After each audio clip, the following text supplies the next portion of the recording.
back. It's Christine again with the Artist Pod. I'm feeling much better. So today we are going to be drawing an axolotl. I practiced my pronunciation, and I do think that's how you say it. As always, I'm using a Wacom Intuos Pro tablet, and I'm drawing straight into Photoshop. So let's get arting. Alright, so here's the axolotl. Pretty straightforward. Mostly white with some pink on the little, I don't know what they are, tentacles coming off his head. So we're going to get started with the white. And just like always, going to take, a stroke and then in between each other, right? So building it up so that there's a stroke, and one in between. There's no fur color to worry, or fur length to worry about, so we can make these as long as we want. As I come off that middle point, I was a little overzealous. Come off that middle point, I'm going to be angling kind of to the side, make it a little easier. Same thing over here, angle the opposite way, make it a little easier. Middle point needs to stay in the middle though, otherwise we'll have line conflict. So this needs to stay sort of centered that way as we come down. And then as we come off, we can angle these before we come back to the center. It'll help give the illusion, his face is kind of coming forward. So we're just gonna, draw this down. And the shadows and highlights are really where the magic's going to come in. So this is just a sketching step, so that I can make sure all of the lines are going in ways that make sense. It's very easy to have line conflicts, and so this is a way to make sure that I avoid those line conflicts, right? We have the eyes, we want to make sure that nothing weird's happening here.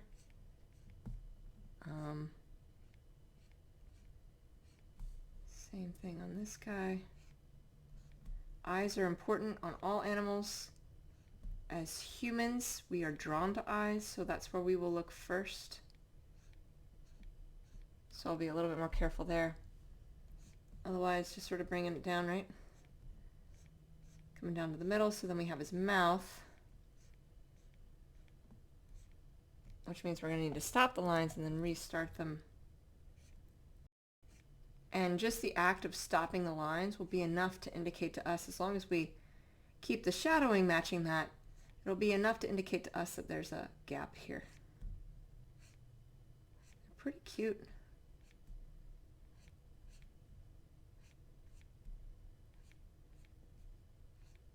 These little guys. And then we'll start the lines again, right, as we come underneath it. Same here, we need this bulge of this lip coming in. And the line direction changing too, so that'll actually help indicate to us something different is happening.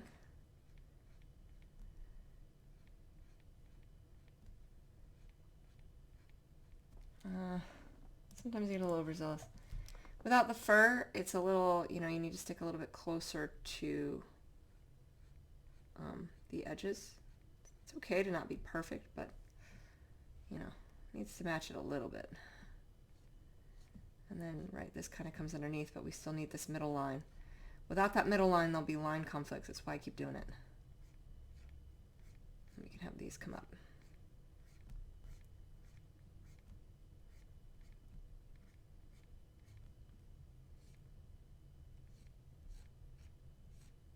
And then these don't have to, they can come all the way down.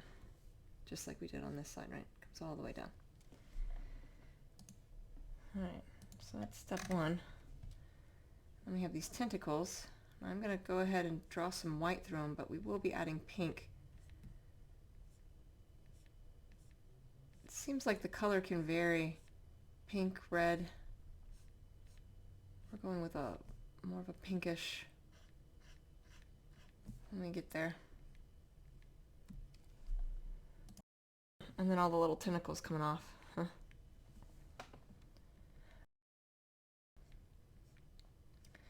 So these are relatively straightforward as I'm drawing it, right? You're just going to follow the direction of the tentacle, and that's it. Nothing really special about it. you know, I've already drawn that little tentacle thing in, so no need to worry about anything weird. So I'm going to get these done and I'll be right back.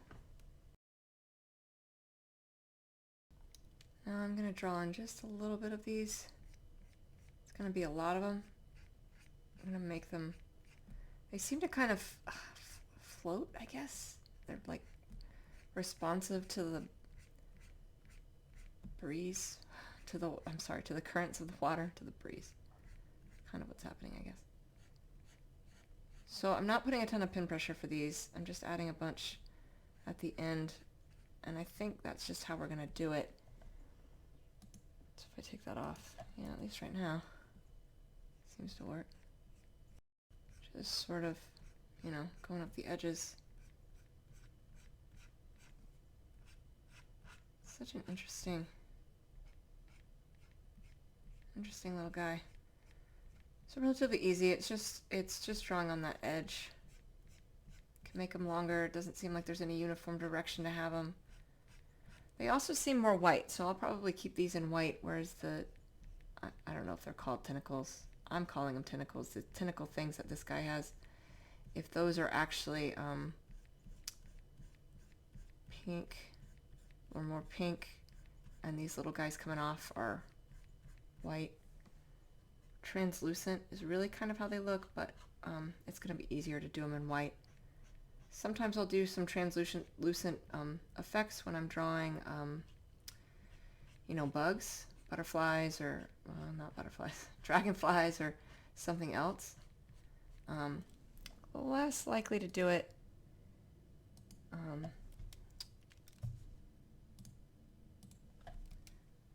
when I'm drawing something else other than, you know, dragonfly or something, but that doesn't mean I won't. They're so thin though, you know, you're already looking at something that's not holding a lot of space, so just doing them as white will potentially show us some of that translucence.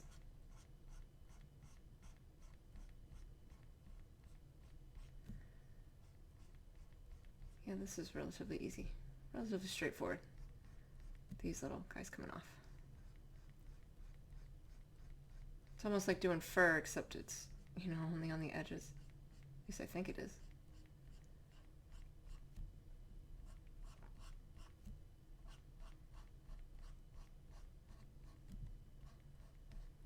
And it adds, you know, a little detail, which is great. Anytime you can add more detail. There's not a whole lot of other detail happening in, you know, their faces and stuff. So this is a great place to add some detail in. And it's kind of what makes them distinguishable, right? You look at that and you're like, oh yeah, like this is exactly how an axolotl looks.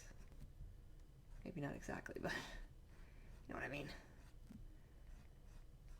Where it just has, you know, that distinction of these little things and dupers coming off his head. Yeah. All right. First part done. So,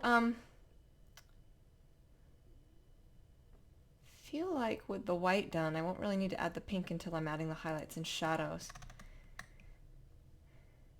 So I'm gonna have gonna go ahead and do that. We'll have the light source coming from. I usually do above and to the right, but sometimes with sea creatures or anything that's in water, I do it straight above because feasibly that's where the light source will be coming from.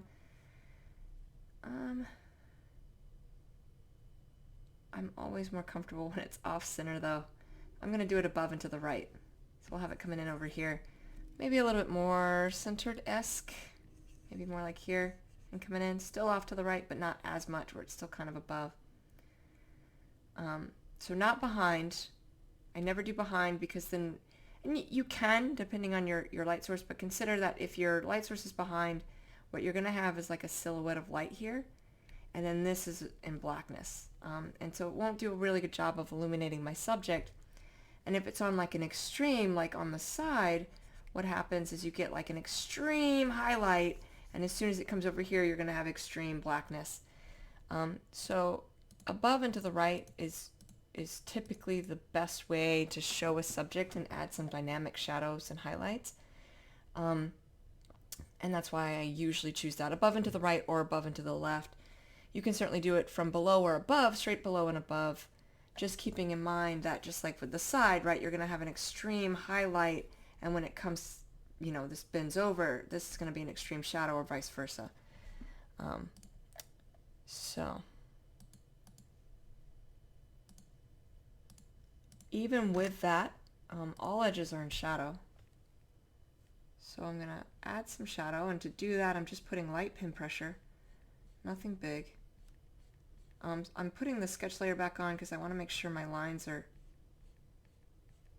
nice and clean here, especially around the eyes. Right, but all of this around his head is going to be in shadow. And then we won't be using the white to color in the tentacles. That'll be with the pink, so we'll get that once we get there. The shadow on the side of the light source won't be nearly as extreme as the shadow on the opposite side or underneath. You know, we're going to be dealing with some pretty extreme light underneath. And I'm just following the lines I've already drawn, right? I've already decided this is how everything's going to go. So I'm going to get the eye real fast so I can pop off the sketch layer. It'll be easier to see once this is out of the way. Doing this in shadow, but I don't actually think their eyes seem flush. Didn't notice that they were bulging or not bulging or recessed or anything, so, but it'll be easier to make those determinations once it's in shadow and sort of in place than while I'm putting full pin pressure for a highlight.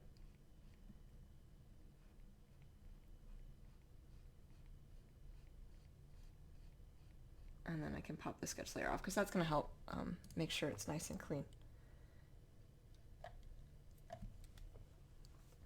Right, and then just continue following this up and around. So I'm going to do sort of a ring of shadow all the way around his face, and I will be right back.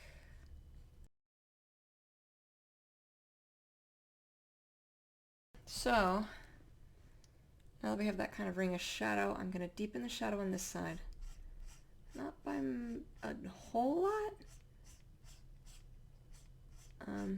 because I do have that light source a little bit more centered, but it definitely needs a deeper shadow, so it's not fully centered. And then as we come underneath, raising up this shadow a bit. Now we have the mouth, right? So the bottom edge of the mouth, we're going to have some shadowing. And then we'll have that kicking into highlight. We'll have like a burst of highlight underneath to indicate that change in contour, but first we're going to add the strip of shadow to the mouth. It shouldn't be too deep because it is right where, like if you look at an axolotl, you know, there's a bend happening right through here as it goes into the recess of the mouth. So it's not all that deep where it's turned away from the light source, but it is there. And once we add full pin pressure, some of this will make sense. Right now, it's probably not looking like it makes a ton of sense. I will sometimes add shadows, especially if I'm uncertain how something should go. Sometimes I'll add shadows. It's just a little easier. So once the shadows are in, I don't have to think about them anymore. And so I can add shadows with sort of less pressure, and then I can sort out the highlights at that point. You know, like once I've sorted out the shadows, everything else is full pin pressure. So that's why sometimes I'll do it this way. I'll add the shadows in just as one less thing for me to think about, because I've already sorted it. I can do it on the fly too, but you know, it's a little easier this way. Okay, so underneath this chin, I'm going to have all shadow, or underneath this bottom lip, because at this point it's turned away from the light source. Bottom lip is really the last place that's probably kicking any light source in. So all of this is in shadow. Maybe not all of that, but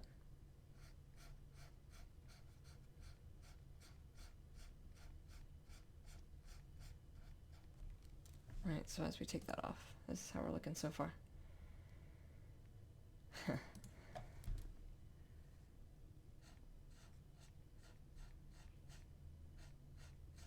Alright, I'm going to get this chin, and I'll be right back. Now, I am going to add just a little bit of brighter right under where it kind of is kicking in. You know, you have kind of the mouth coming out of a recess, but still a little bit in shadow, because even though the mouth is coming out of the recess, it's still kind of underneath, so it wouldn't be picking up a ton. And, you know, where it's meeting would be dark because it's going into that shadow. I'm going to do a little bit over here too, not much, just to brighten it up a little bit. In areas where I have already added shadows, doesn't take much to add a highlight. I can just do more lines. I don't have to put a ton of pin pressure. It gives me a little bit more control. Alright, now with the lip, I'm going to do the whole thing in shadow.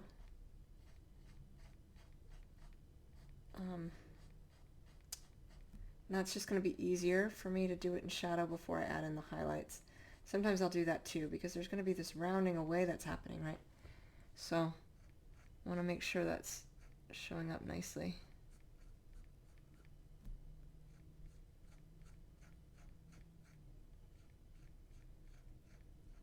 And if we need to, we can brighten up different sections, especially for his full smile.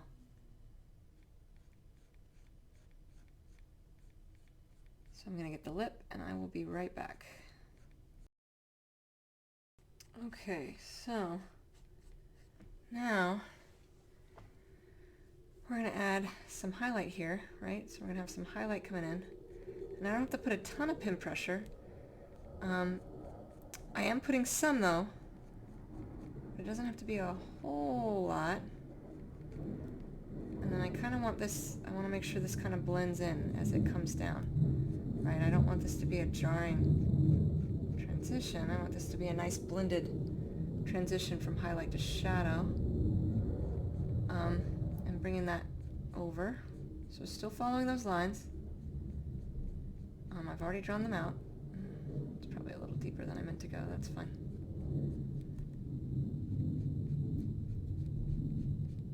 Right down the middle. Make sure it's all there.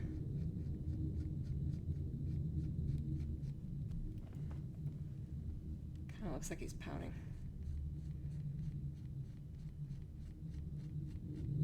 Making sure this dark spot underneath the lip isn't so pronounced, because it's not a big recess really.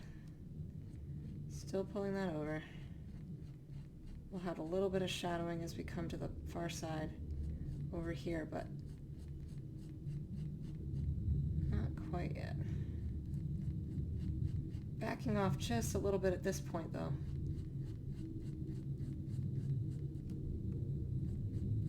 Still want to indicate this is a lip that's sort of protruding forward, but alright, there we go. I'm going to fix this bottom. Change kind of the shape of his lip accidentally, but that's fine. Not the end of the world. And just a quick readjustment and he'll be good to go. Yeah, there we go. He does look like he's pouting. Right. Give him a little bit more down here. And a little bit more over here.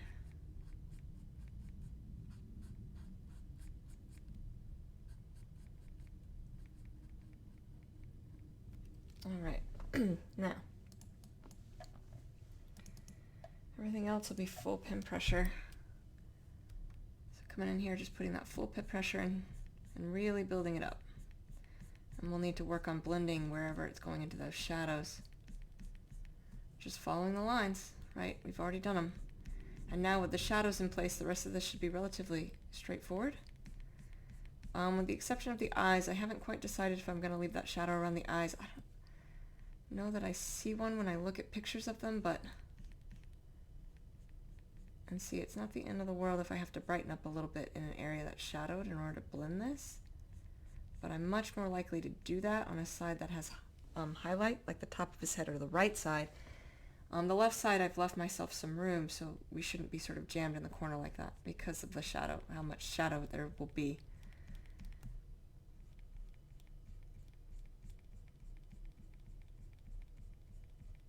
And just pulling that down.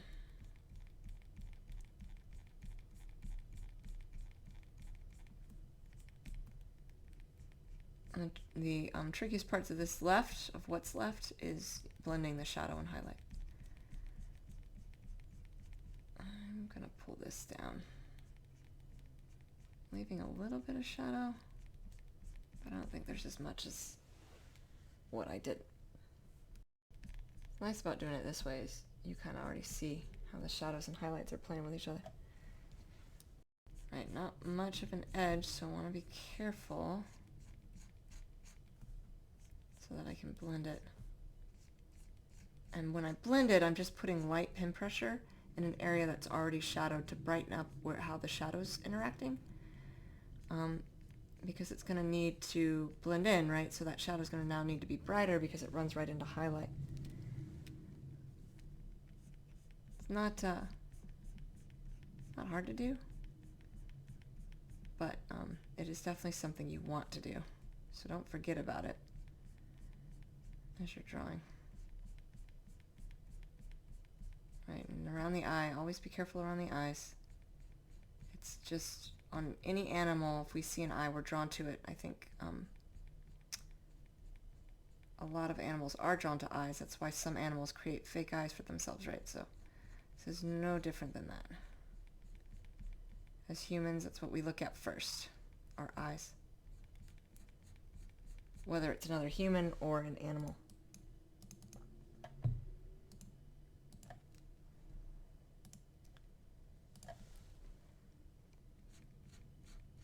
I'm going to taper this off as I bring it down. It'll be easier to shadow that way.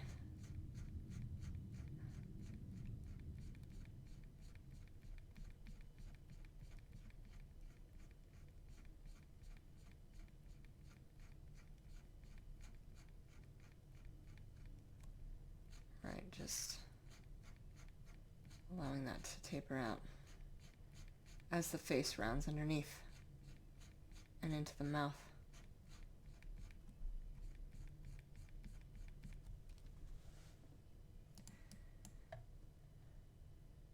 Yeah, I think that'll look good once it's done. And with that little bit of highlight underneath, it really kind of shows his mouth.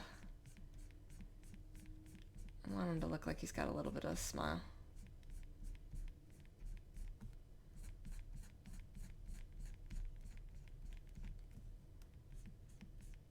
Now, sometimes animals, their faces just look angry, or sometimes they don't, though. When you have the chance, some animals will look like they have grins or whatever on their faces. It's always nice to try and pull an emotion when you can. I know I draw a lot of neutral portraits, but people do connect with emotion. We tend to anthropomorphize everything. So when I have a chance to add some emotion to a drawing, because an animal's face lends itself to that, I will try to do that. It doesn't always work, but sometimes it does.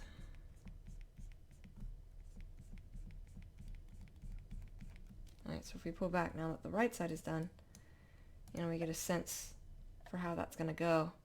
You can really see kind of the mouth, which should be obvious as we continue that over.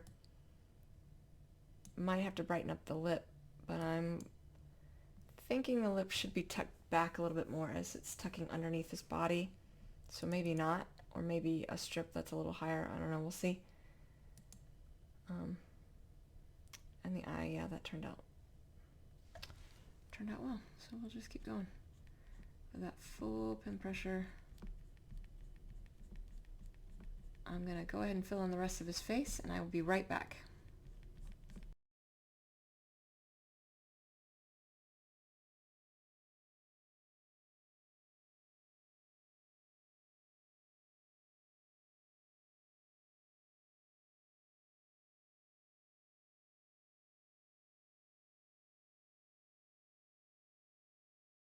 So, I'm gonna fix up some of these lines and edges, and we'll go from there.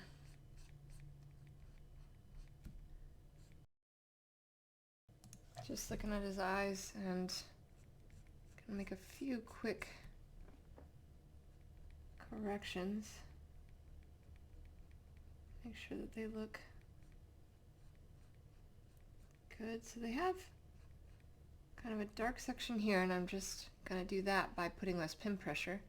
Almost look like a shadow, but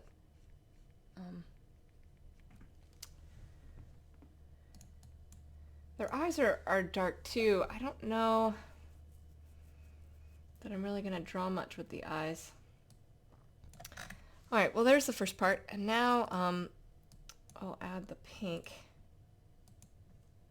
Oh, what to say? I think I hit some of that black. There we go.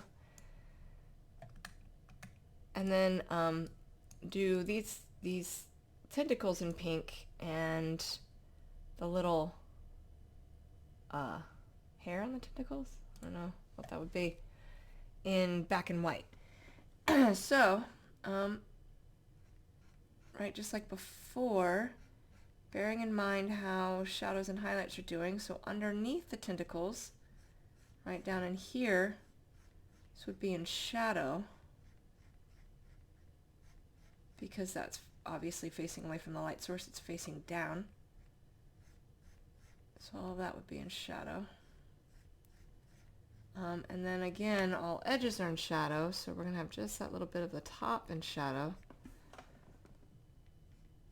In fact, they're narrow enough, I might do the whole thing in shadow. Actually, we're going to do that. Sometimes when I don't have a lot of room to work with, I just shadow the whole thing and then add highlights from there. So, you know, just following the lines we've already done, I'm going to go ahead and add shadow to all of these, and I will be right back.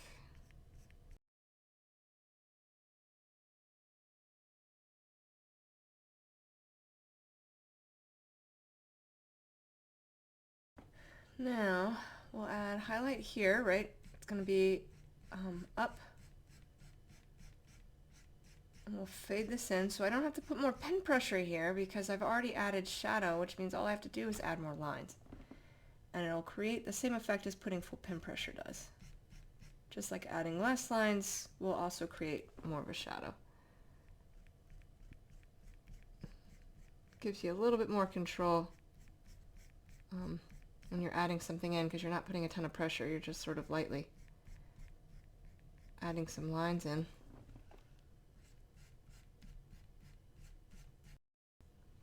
Alright, same thing up here. This is going to shift a bit, so it's a little bit more to the right, and then it's going to shift a little bit more to the left, right? So we're starting a little bit weighted on this side, because that's where that light source is coming in. You have that tip raising up. And then as it rotates, so this is now underneath, that highlight would rotate away from the bottom and more towards the top.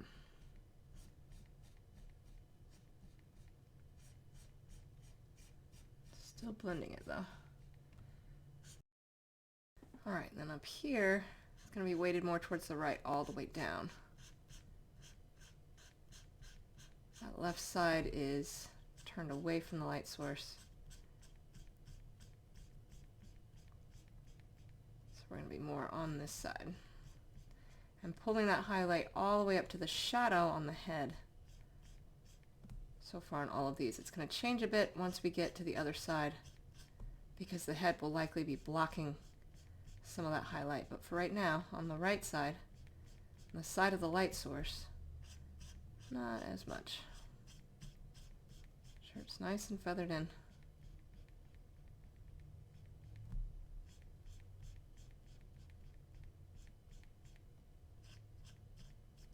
All right.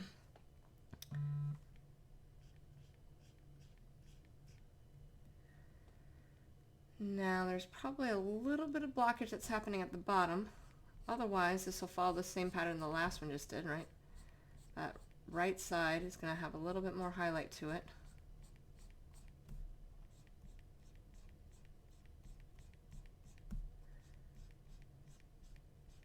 as it gets closer to the head and the head starts blocking it, that bottom is going to go into shadow as well.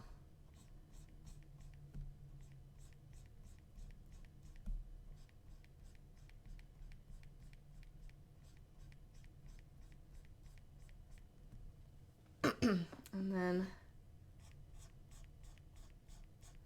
this guy, now you're going to have a deeper shadow.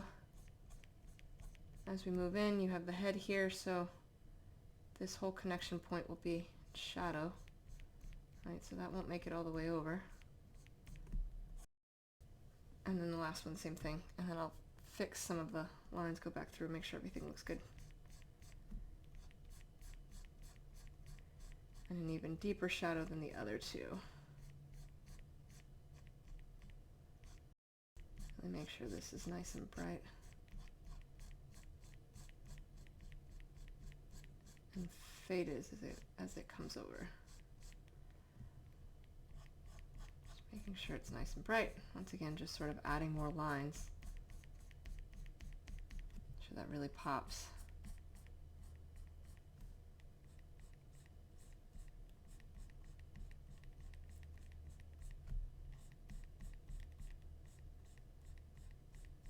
And then it fades nicely.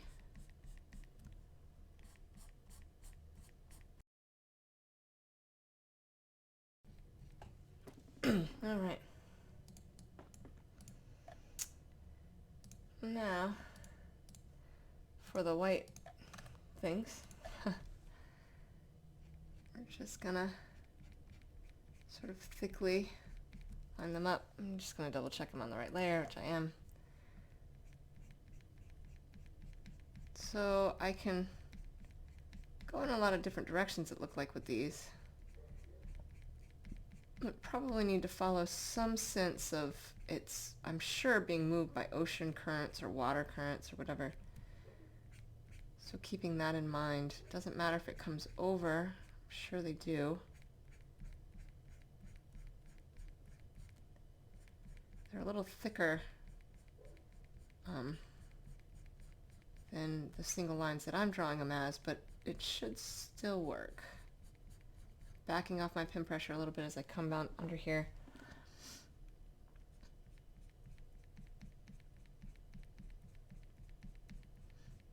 Having them going in different directions kind of helps. Makes it seem like it's more fluid, right? It's following that currents or being pulled or pushed or pulled in different ways.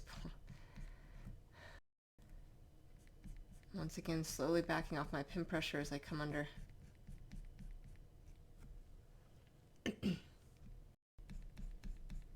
I'm just kind of, I sort of filled in some earlier, so just kind of following those lines, but it's also very fluid to be able to create something, where you're just kind of coming off of it. It's not hard at all. It's a lot of fun. It's kind of like doing fur, except it's just like accent fur, not fur for the whole thing. Just making sure you come into the edge, and it's okay if you push in, right? I think that would probably be normal, given that these are probably not, I doubt that they're exactly on the side, so they're probably pushing in a bit, so.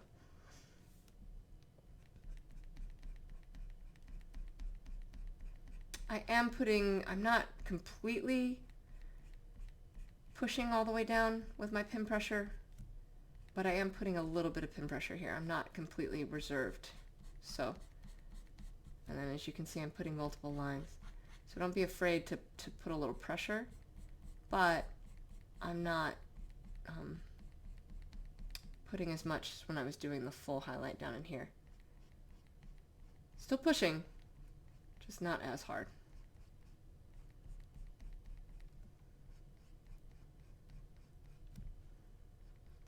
And then once again, I'm backing off my pin pressure as I come down.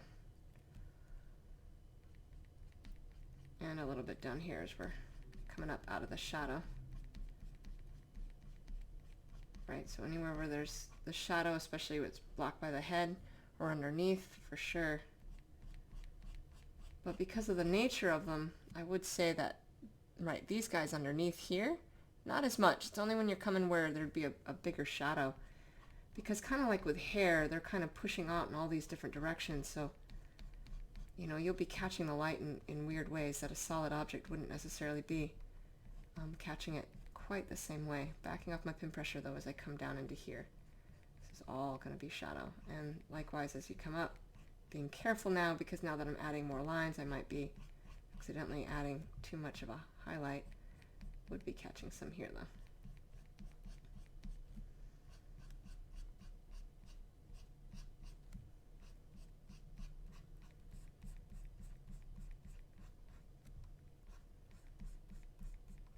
And then backing off my pin pressure again.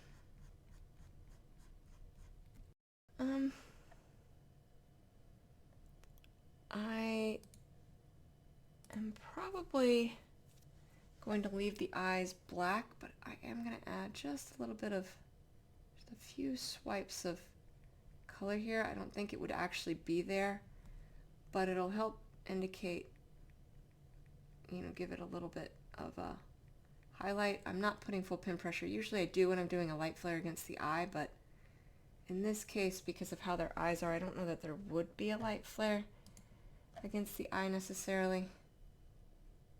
This is sort of a artistic changing.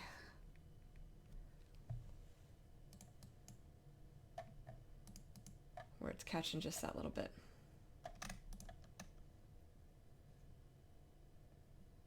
Alright, so that is how you draw an axolotl. I hope that was helpful. In the floating nether next to me, I have other videos of art tutorials I have done, and I will see you all soon. Thank you so much. Take care.